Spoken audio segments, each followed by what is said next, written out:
Today, I'm absolutely delighted to be joined by Senator Patrick Dodson, who is the 2008 recipient of the Sydney Peace Prize. Thank you very much, and it's great work that the Sydney Peace Prize Foundation does, and over the years it's been a pleasure to see the recipients of the award, but also the growing concern for the public to become more aware of the need for a just and peaceful society. Thanks so much, Patrick.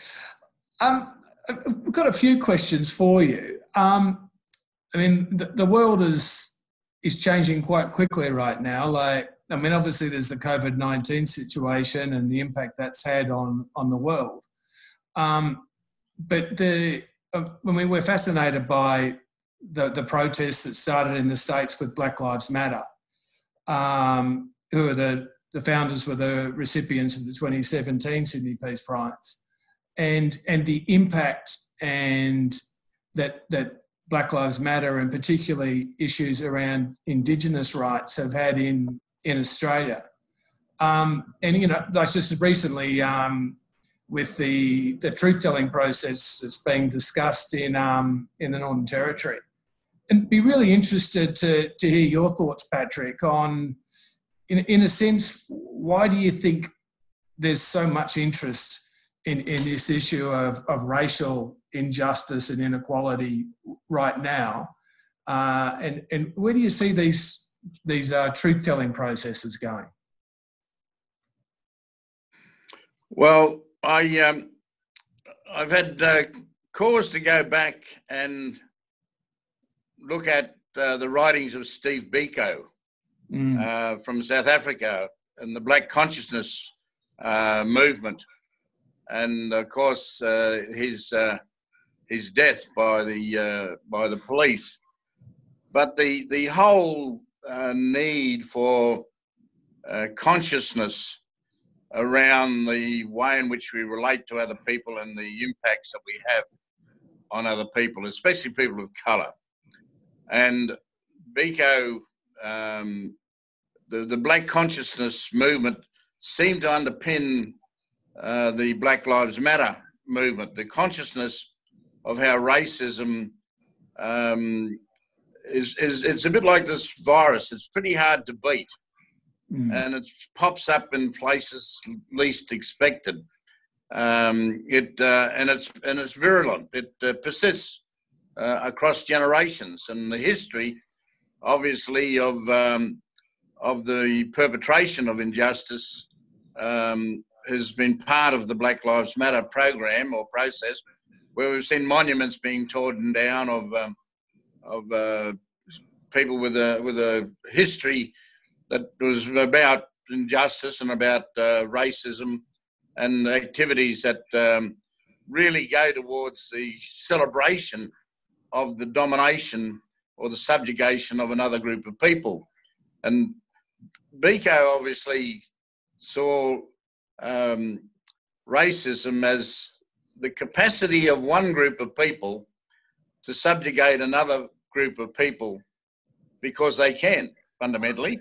That doesn't mention colour. That's just the power to subjugate a group of people to a purpose that you want because you have the power to do so. Now, if we reflect on that, that underpins what the the awareness of Black Lives Matter is about. It underpins what the removal of monuments and historical offensive materials, but it's also about the construction of the new relationship. So it's not just all negative.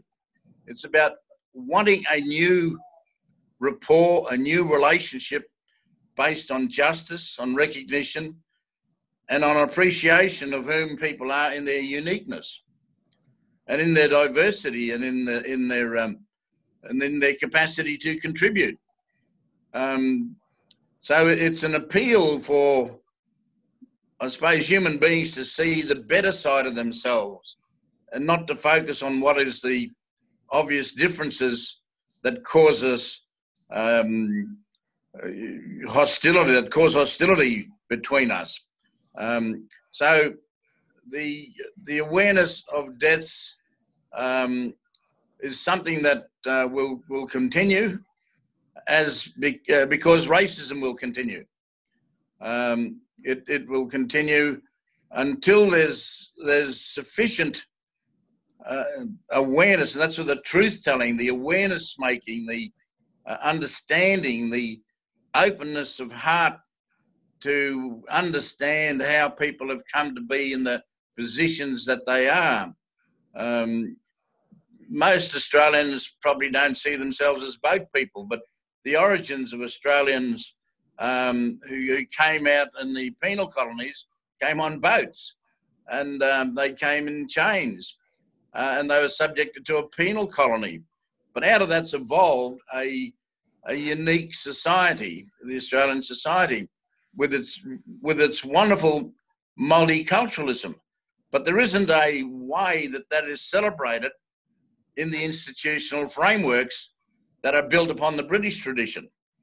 So at some stage, we've got to find ways to express our civil society so that it can reflect the diversity and difference and the uniqueness of us as human beings who make it up, rather than simply adhering to the traditions of the colonial past.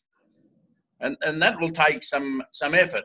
So the Black Lives Matter process is one aspect of waking us up to the fact that a part of our society is constantly being treated in a manner that's unjust, and in a way that has led to deaths and to grieving and suffering.